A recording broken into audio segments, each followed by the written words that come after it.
L'économie autrement. Une émission sur le secteur public, la santé et l'économie sociale et solidaire. Bonjour à toutes, bonjour à tous. Soyez les bienvenus dans cette nouvelle édition de l'économie autrement, consacrée à la responsabilité sociétale et environnementale dans les établissements de santé. C'est une grande joie de prendre pour la première fois le micro de l'économie autrement en ce mardi 21 novembre 2023. Je suis Pierre-Olivier Lasserre et j'occupe la fonction de directeur au sein de la BU Santé de KPMG France. L'économie autrement est l'émission mensuelle de Radio KPMG destinée à décrypter les grands enjeux de l'économie sociale et solidaire, de la santé et du secteur public. L'édition de ce jour est consacrée à un sujet d'actualité en plein essor, la RSE et sa mise en œuvre à l'hôpital. Tout comme l'essor qu'elle connaît au sein des entreprises, la RSE se généralise dans le monde hospitalier. Les attentes des professionnels de santé et des citoyens pour un changement des comportements vers un monde plus durable sont de plus en plus fortes. En France, le secteur de la santé produit 8% des gaz à effet de serre, dont une grande partie est due au transport des médicaments produits en dehors de nos frontières. Il est donc primordial que les hôpitaux et les cliniques prennent conscience de leur impact et mettent en place des actions pour le réduire. Pour autant, si le concept de RSE dans une entreprise semble assez simple à définir, à savoir intégrer dans ses ambitions de réussite les impacts qu'elle peut avoir sur son environnement, il peut être plus délicat à appréhender à l'hôpital qui, par sa vocation première, à savoir dispenser des soins à une population, a déjà un impact positif sur la société. Certes, les premières actions, comme le tri des déchets, la réduction des consommations énergétiques ou la décarbonation des transports, peuvent être menées assez aisément. Toutefois, il semble que l'intégration d'une démarche RSE aux soins, sans en dégrader ni la qualité ni l'efficacité, sera le futur enjeu des hôpitaux. Pour mieux percevoir les contours d'une démarche RSE dans un contexte si singulier, je reçois aujourd'hui sur notre antenne, dans le grand angle, deux invités de l'ANAP, qui est, je rappelle, l'Agence nationale d'appui à la performance, Clotilde Masson et Guillaume Goriot, ainsi qu'une professionnelle de santé, Camélia Belbéoc, de la clinique urologique de Nantes Atlantis. Au programme de l'économie autrement aujourd'hui, également, le Zoom, où nous écouterons Françoise Farag, présidente de Salvia Développement, que Perrine Lahaye avait interviewée lors du congrès HLM de l'Union sociale pour l'habitat en octobre dernier. Mais commençons tout de suite cette émission avec l'édito d'Erwan Kerrier. L'édito. En janvier 2023, nous accueillons à ce micro Stéphane Pardoux, directeur de l'Agence nationale de la performance sanitaire et médico-sociale, afin de nous présenter le programme de l'ANAP en matière de développement durable. Ce fut l'occasion d'évoquer la diversité des enjeux qui traversent aujourd'hui les établissements de santé en matière de RSE, que ce soit sur un volet environnemental afin de poursuivre les efforts en matière de diminution des énergies consommées ou sur un volet social afin de donner une nouvelle dimension aux politiques RH. Parce que ces défis qui se posent à notre société dans son ensemble ne figurent pas encore en haut de l'agenda des directions d'établissement, Stéphane Pardoux avait insisté sur une intuition qui s'est vite transformée en constat. Travailler à une feuille de route en matière de RSE est une réponse ambitieuse aux difficultés qui se posent aujourd'hui aux hôpitaux comme aux établissements sociaux et médico-sociaux. Les missions que KPMG mène auprès de ces structures le confirment. Limiter sa consommation d'énergie fossile, c'est réduire son empreinte énergétique, mais aussi sa facture d'électricité. Se doter d'une politique d'achat responsable tout en réorganisant la fonction achat, c'est favoriser les économies d'échelle et bénéficier utilement de subventions qui sont encore peu connues. Valoriser la place des professionnels dans la transformation des organisations, c'est améliorer sa marque employeur et favoriser le recrutement. Et je pourrais décliner utilement la liste des externalités positives d'une stratégie RSE qui apporte à l'établissement de nouvelles respirations, un nouvel élan et ouvre des perspectives enthousiasmantes. Afin de témoigner et par là même renforcer ces constats, nous avons convié une nouvelle fois l'ANAP à s'exprimer dans notre émission aux côtés d'une clinique qui a bénéficié de son accompagnement. Un hôpital n'est ni une entreprise contrainte par des réglementations environnementales, ni une collectivité soumise aux exigences croissantes des citoyens sur la question de la décarbonation de l'action publique. Il est donc indispensable que des organisations comme l'ANAP, notamment, aient un rôle d'impulsion.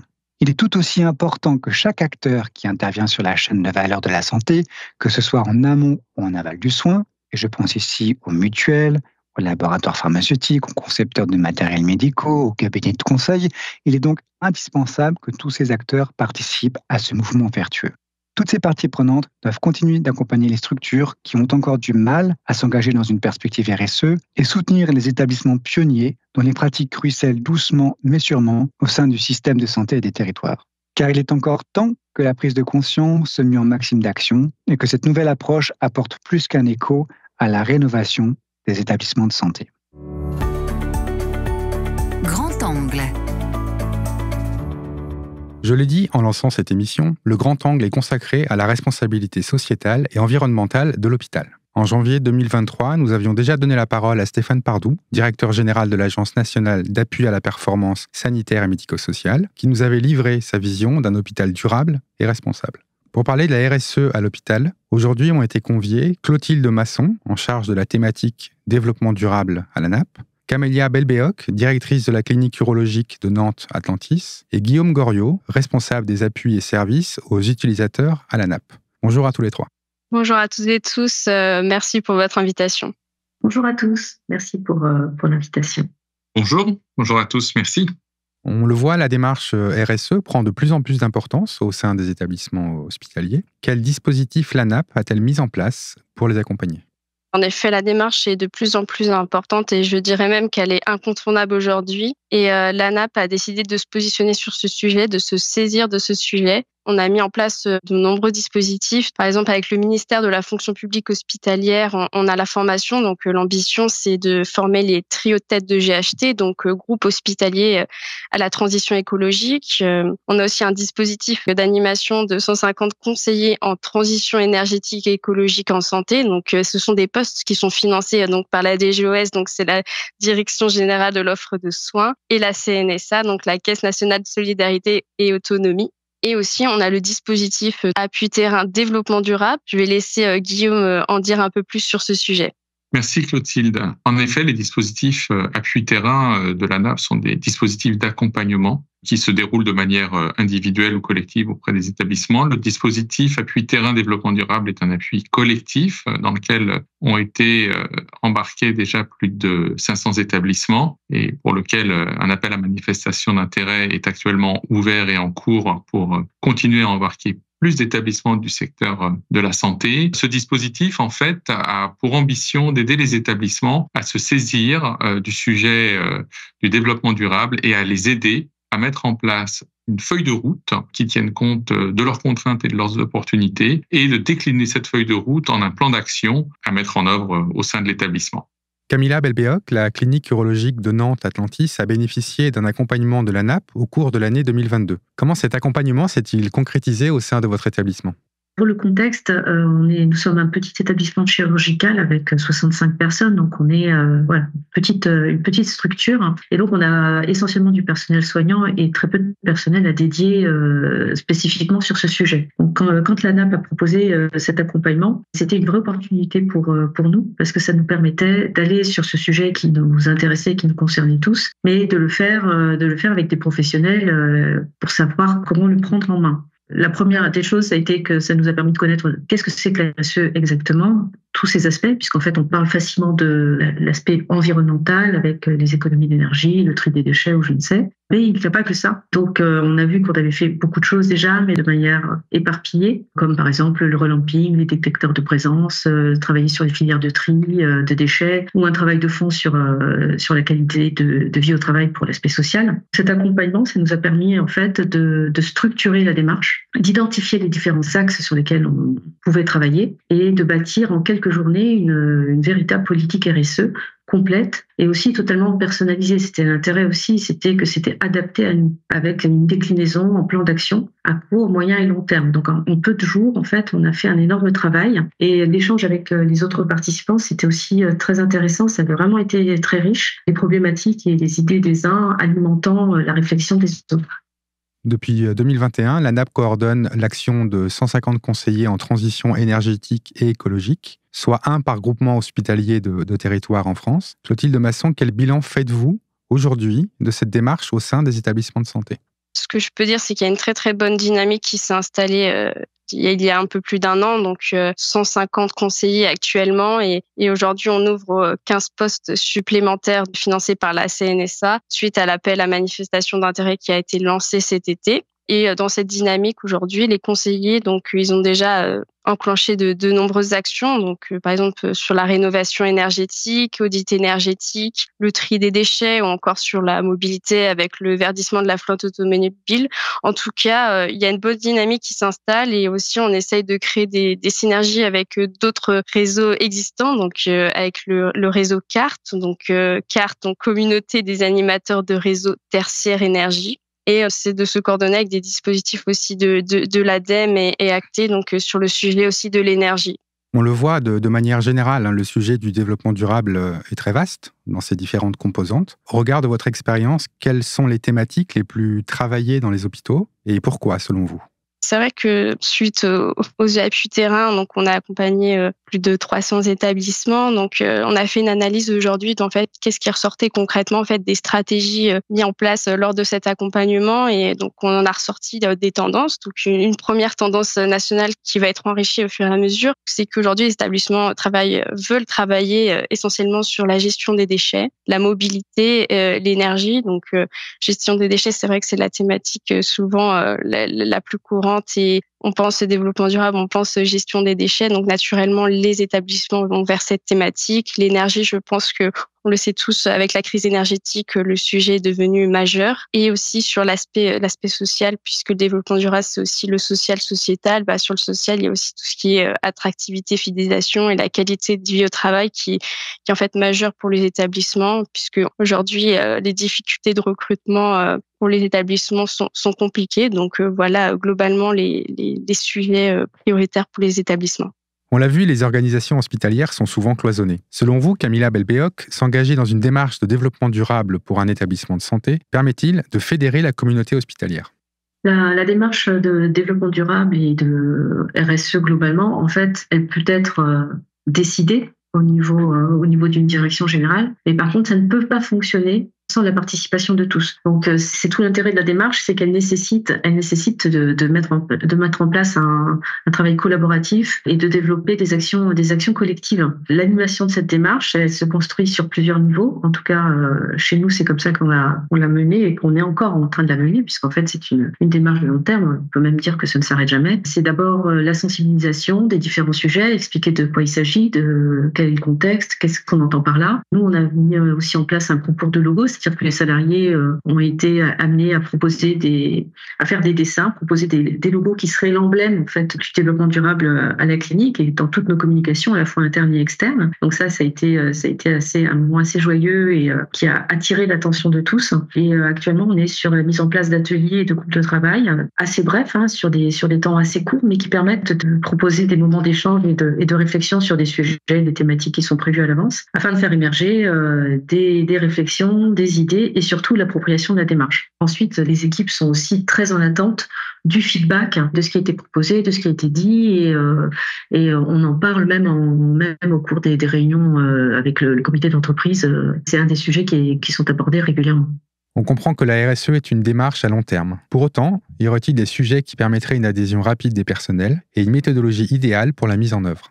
Déjà, je commencerai par dire qu'il n'y a pas une méthodologie, mais plusieurs. Il y a plusieurs façons d'y arriver en fonction du contexte de l'établissement et de ses priorités et de comment il a envie de mettre en place sa démarche RSE. Mais je vais dire quand même quelques éléments qui me semblent incontournables. C'est une réelle adhésion de la direction, donc assez classique, et aussi d'associer l'ensemble des parties prenantes et d'y associer les professionnels. Et aujourd'hui, il y a dans les services, en tout cas, il y a beaucoup d'initiatives qui sont mises en place par les salariés. Et en fait, il faut aussi valoriser ces pratiques terrain. Et pour ensuite continuer dans cette dynamique, il faut aussi qu'il y ait une bonne communication au sein de l'établissement, puisque c'est aussi important que chaque service soit au courant de ce qui se passe aussi à côté et que les services ne restent pas cloisonnés. Bien évidemment, je pense que pour embarquer, comme on le sait, c'est ne pas avoir le discours moralisateur dans la sensibilisation, mais d'amener le développement durable de façon ludique et que ça donne envie de s'y engager. Camilla Belbéoc, le projet RSE a-t-il généré une dynamique au sein de votre clinique et comment cela s'est-il matérialisé ? Oui, il y a une dynamique qui infuse petit à petit au sein des équipes et ça se matérialise de diverses façons. Par exemple, je peux avoir des propositions spontanées d'action. On a été interpellé récemment par l'équipe d'hospitalisation suite à la sensibilisation qu'elles avaient eue sur ce sujet-là du gaspillage alimentaire, par le fait que la manière dont on commandait les repas des patients était vraiment perfectible, parce qu'il y avait beaucoup de choses qui partaient à la poubelle du fait des délais délais de commande et du rythme de commande, des choses comme ça. Donc, elles ont proposé des actions très concrètes d'amélioration. Ça a été travaillé avec le prestataire et on a pu obtenir un résultat qui était satisfaisant et qui était vraiment à la demande de l'équipe. Il y a aussi des demandes qui sont exprimées. Par exemple, on me demande clairement, mais où en est-on du tri des plastiques et du verre? Ça, c'était ne serait-ce que la semaine dernière, un chirurgien que j'ai croisé dans le couloir qui m'a dit, bon, mais il y en a assez de jeter tout ce plastique et tout ce verre au bloc opératoire. Quand est-ce qu'on met quelque chose de concret en place pour cela? Autre chose, il y a eu une contribution collective. Par exemple, on a tout le personnel du bloc opératoire est en tenue jetable et le personnel de l'hospitalisation a accepté de revoir ses propres tenues puisqu'on changeait de marché, de manière à permettre en fait de passer tout le monde en tenue tissu, puisqu'il fallait quand même que ça soit soutenable financièrement pour la clinique. Et cette démarche, qui a été vraiment une démarche collective, a permis de passer tous les personnels en tenue tissu. Et ça, c'est c'est un bel exemple de dynamique écologique et prise de conscience au niveau de la clinique. Et bien sûr, on ne peut recevoir la NAP sans évoquer la notion de performance et se demander si déployer une démarche RSE est compatible justement avec la performance. C'est tout à fait compatible puisque quand on parle de performance, on parle de performance. Donc la RSE, c'est aussi l'économique, sociale, sociétale et environnementale. Et pour parler aujourd'hui d'un point de vue environnemental, de performance environnementale, aujourd'hui, oui, c'est vrai que pour les établissements, ce qui est majeur, c'est la prise en charge patient. Ce qui compte avant tout, c'est de prendre en charge correctement les patients. Mais on le voit par exemple aujourd'hui avec la crise énergétique ou la pénurie des ressources en eau, qu'en fait, pour continuer cette prise en charge patient et continuer qu'en fait ces patients soient bien pris en charge, il va falloir prendre en compte aussi ces enjeux-là si on continue en fait à prendre en charge les patients. Et sur l'aspect social, on le voit aussi avec les difficultés de recrutement, l'attractivité, fidélisation, la performance sociale sur la qualité de vie au travail sont essentielles en fait pour attirer les professionnels, pour que les professionnels se sentent bien et qu'ils aient envie de rester, qu'ils puissent prendre en charge les patients dans de bonnes conditions. Et aussi rappeler que la RSE aujourd'hui est de plus en plus attractive et que les personnes, que ce soit en interne ou en externe, sont demandeurs en fait que l'organisation, l'établissement se prenne en main ces sujets. Mais je peux laisser peut-être Guillaume compléter sur cette partie-là. Merci Clotilde. En effet, c'est tout à fait compatible et ce que à la NAP, on a souhaité faire, notamment avec le dispositif appui terrain, c'est de pouvoir créer un cadre favorable et propice pour que chaque établissement puisse justement définir, comme je le disais tout à l'heure, sa feuille de route et son plan d'action. Et à travers cet appui terrain, à travers les témoignages, l'ensemble des dispositifs ANAP sont évalués et on a pu voir à quel point l'accompagnement, comme en témoignait Madame Belbéo, qui a pu jouer comme un accélérateur, en fait, quand on regarde ces dynamiques, aujourd'hui, ces dynamiques sont des gages de performance. Et je vais en citer 3 qui m'ont vraiment sauté aux yeux lors des accompagnements auxquels j'ai assisté. C'est la performance des organisations, la performance des ressources humaines, que venait de mentionner d'ailleurs Clotilde, et la performance des prises en charge, et comme elle le rappelait aussi, prise en charge des patients qui est au cœur des métiers de la santé. Vous évoquez justement la prise en charge des patients. On pourrait penser que plus les thématiques RSE s'éloignent du soin, plus elles sont aisées à mettre en œuvre, car elles ne touchent pas aux pratiques médicales. Partagez-vous ce constat ?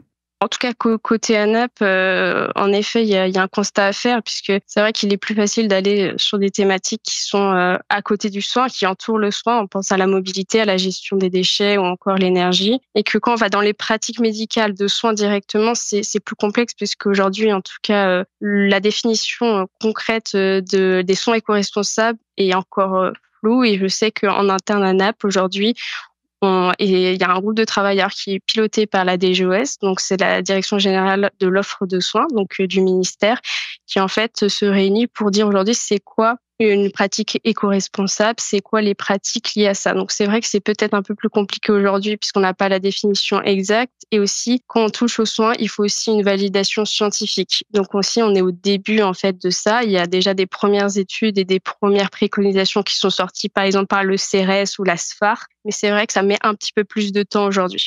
Camélia Belbéoc, avez-vous rencontré ce type de difficulté lorsqu'il a fallu toucher aux pratiques médicales dans vos démarches ?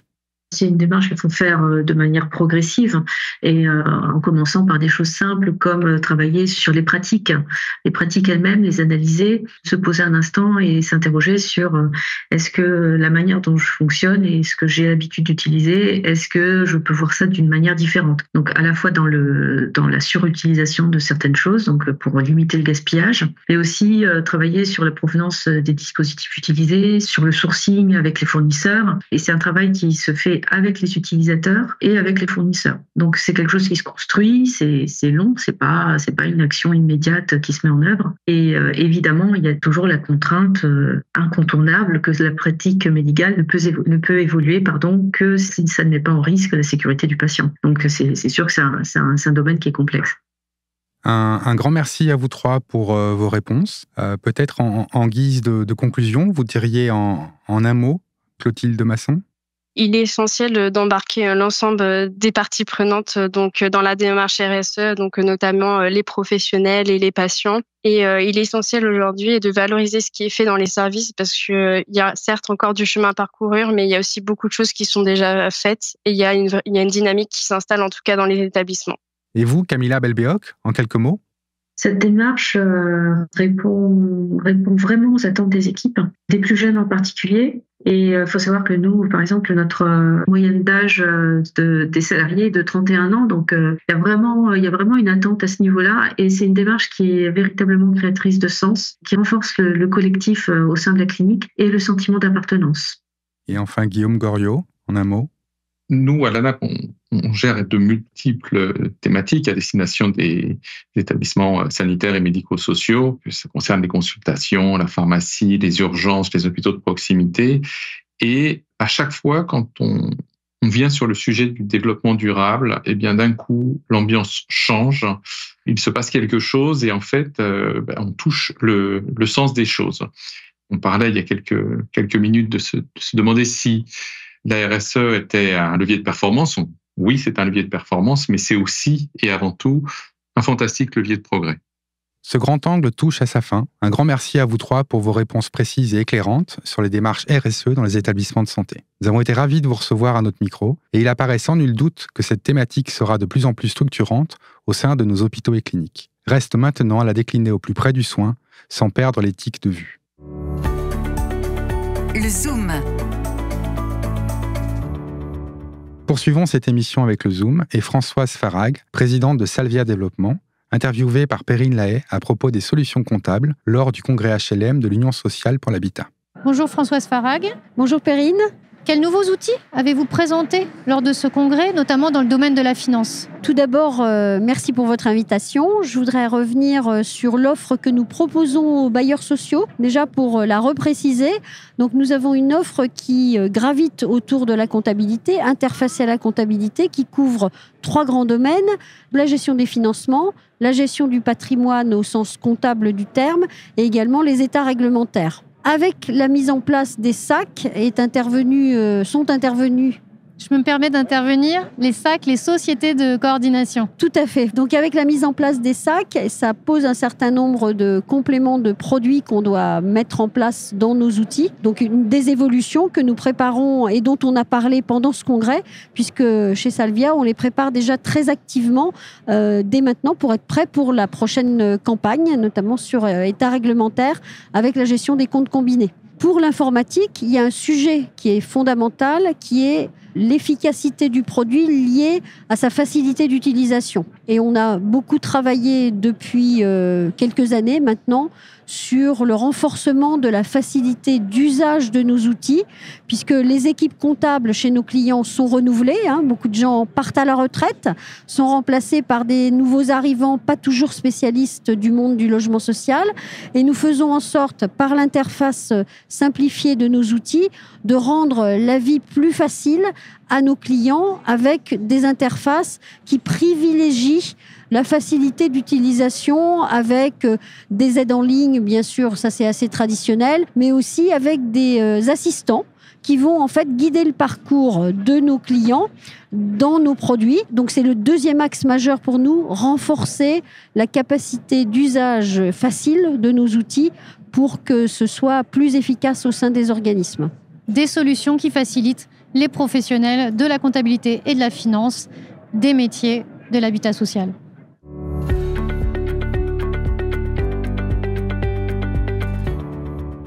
Notre émission touche à sa fin. Je tiens à remercier une nouvelle fois nos invités de ce jour d'avoir accepté de témoigner. Pour ma part, cette première expérience radiophonique fut un plaisir. Nos émissions peuvent être réécoutées à tout moment dans l'application Radio KPMG, téléchargeable sur l'App Store ou dans Google Play, mais également sur les plateformes d'écoute habituelles. Nous vous retrouverons le 19 décembre prochain pour une nouvelle édition de l'Économie autrement. À bientôt sur nos ondes. L'économie autrement, une émission de Radio KPMG.